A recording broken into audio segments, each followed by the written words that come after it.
Paper Crafter's Library. In this video, I'm going to show you how to create this For You Embossed Circles art card. Now this card features a variety of different embossing powders from Wow Embossing Powder.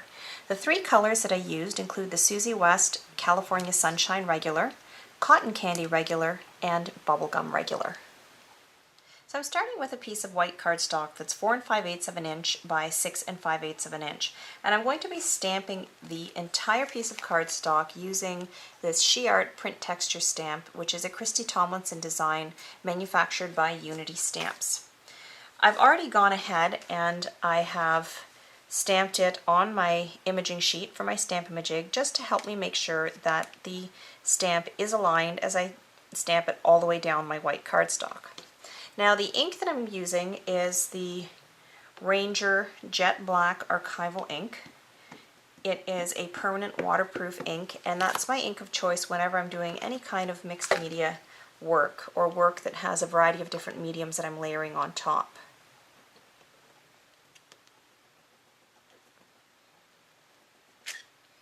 So there you can see what that looks like. So I'm now going to continue stamping all the way down, continuing to use my imaging sheet to help me make sure that my stamping is aligned. So there you can see what that now looks like. So I'm going to set that aside and we're going to work on embossing our chipboard pieces. So I'm going to be embossing a variety of different sizes of chipboard, circles, and rings, and I've already gone ahead and stuck them to pieces of scrap paper. Now I'm going to be embossing them in 3 different colors. I've got my Susie West Cotton Candy Regular, the Bubblegum Regular, as well as the California Sunshine Regular. And I've grouped my chipboard pieces according to the colors that I'm going to be embossing them. So I'm going to start with my Cotton Candy Regular. Now, in order to adhere the embossing powder to the chipboard pieces, you need a sticky ink. So I'm going to be using my Colorbox Frost White Pigment ink. Now the reason I've chosen a white pigment ink is because I want this to be as true to the original color as possible. Sometimes the color of your surface underneath the color of your embossing powder can affect the finished look of the embossing powder. So I'm just going to take my Colorbox pigment ink pad and pat it all over my chipboard pieces. And because pigment ink takes a while to dry, I can do all 3 of my pieces at once.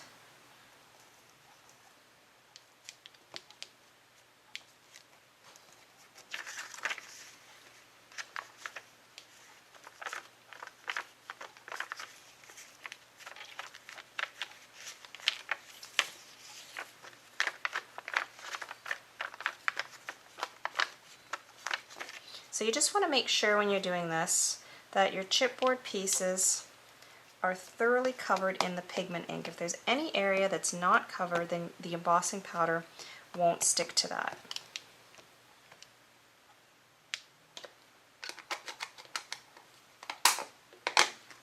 So I'm going to be working over a coffee filter. And then I'm going to take my embossing powder and I'm going to sprinkle it over the chipboard pieces.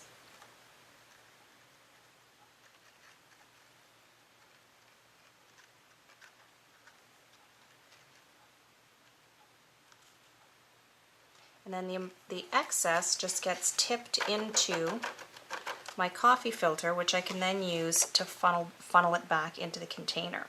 Now make sure before you go ahead and emboss, you take a close look at your chipboard pieces, and any area that might not be completely covered in your embossing powder you want to go over and then make sure it's completely covered. So I'm going to, actually I think I'm going to touch up this circle here.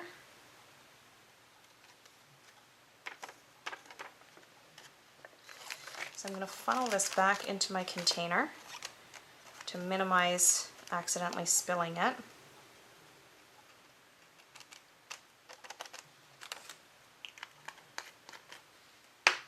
So now I'm going to go ahead and I'm going to heat this with my heat tool until the embossing powder melts. With my cotton candy colored chipboard pieces now embossed, I'm going to go ahead and I'm going to repeat this process with the remaining 2 colors. So this set of circles and the ring that you see here, I'm going to be embossing with the Bubblegum Regular, And then these three are going to be embossed with the California Sunshine Regular. And I'm going to follow the exact same process I used for these pieces. I'm going to cover them with white pigment ink and then emboss them with the corresponding color of embossing powder. So I finished embossing my chipboard pieces and I'm now ready to move on to the remainder of the card. So I'm now going to continue working on my stamped white cardstock piece. Now sometimes when I'm working with my art cards, I like to take acrylic paint in my finger and rub it around the edge of the card. But it's not always easy to get paint that coordinates with your colors of embossing powder. So I'm going to show you how you can get a similar look with your embossing powder. Here I have a Versamark ink refill. So this is in liquid form. And I'm going to take it on my finger, and I'm just going to use my finger to kind of drag it along the edge of my cardstock piece. And I'm going to do that around all four sides. And I'm dragging it the same way that I might if this was paint.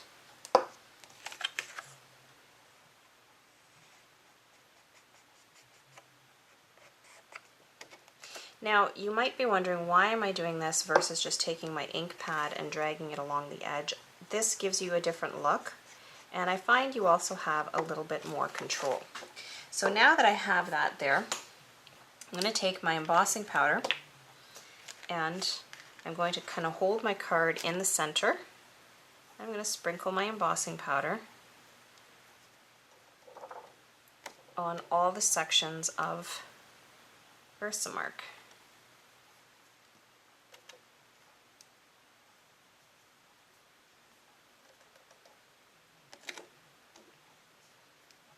And you can see already, as I'm sprinkling the powder on, you get this really neat kind of a painted look, almost as though you had actually added the paint with your finger. It's hard to tell that it's embossing powder.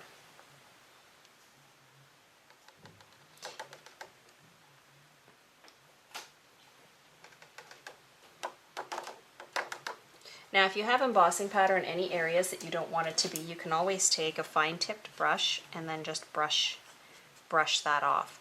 I'm not that worried though, because again, this is an art card, so with this style you do want it to look imperfect.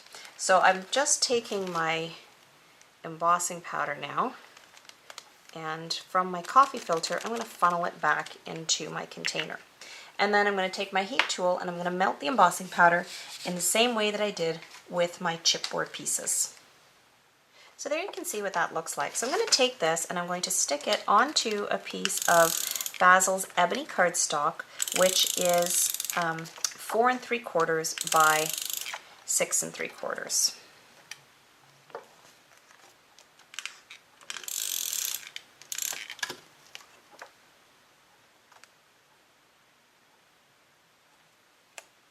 And I'm sticking it so that it leaves an even border all around.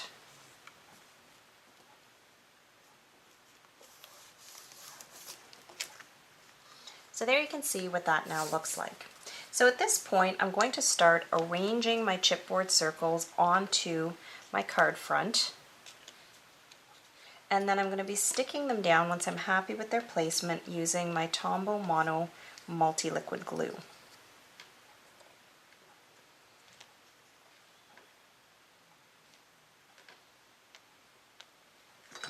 So that's approximately the arrangement that I want these to have. So now to stick them down, I'm just taking my Tombow Mono multi-liquid glue, I'm squeezing a little bit of glue in the center, spreading it around, but I don't want it to get too close to the edges so that it doesn't squish out the sides when I stick it down. And then I'm sticking it onto my card front. So I'm just going to go ahead and stick the remaining pieces of chipboard down. So there you can see what that now looks like. So now I'm going to be adding some black spattering with my Bombay India ink black. So I'm just putting this onto a scrap piece of paper. And you can see here that this comes in a glass bottle and it has a dropper. So I'm just squeezing out as much of the ink as I can and then kind of running the edges of my dropper along my bottle. And the reason I'm doing that is I'm trying to get rid of as much of the excess ink as I can so that I don't get massive splatters.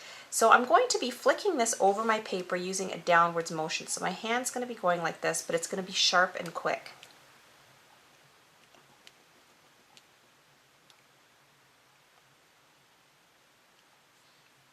And you put as much or as little as you want.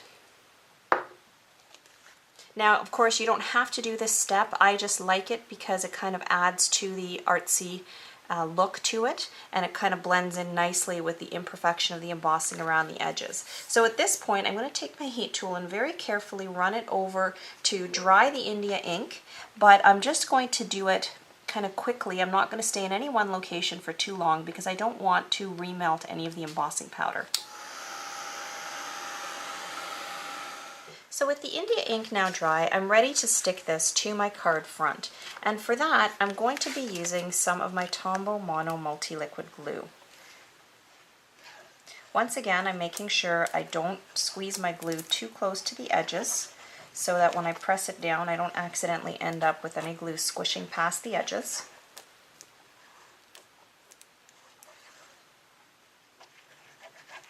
Now you could use the broad tip for this. Just happened that this narrow one was the first one that I opened, but the broad tip would certainly make it spread a lot faster. And then I'm going to center this on my card and stick it down. And sometimes you can kind of open and press from the reverse side, especially because there's some of the dimension from the chipboard. So there you can see what that looks like. So our last step now is to add the greeting. And for that I'm using these little stickers that come from Lily Bee Designs. And I'm actually going to start with the word you, and then I'll do the word for afterwards. So using my tweezers, I'm just taking the letters off one at a time and sticking them onto that chipboard piece. So I'll be right back once I'm finished sticking these letters down.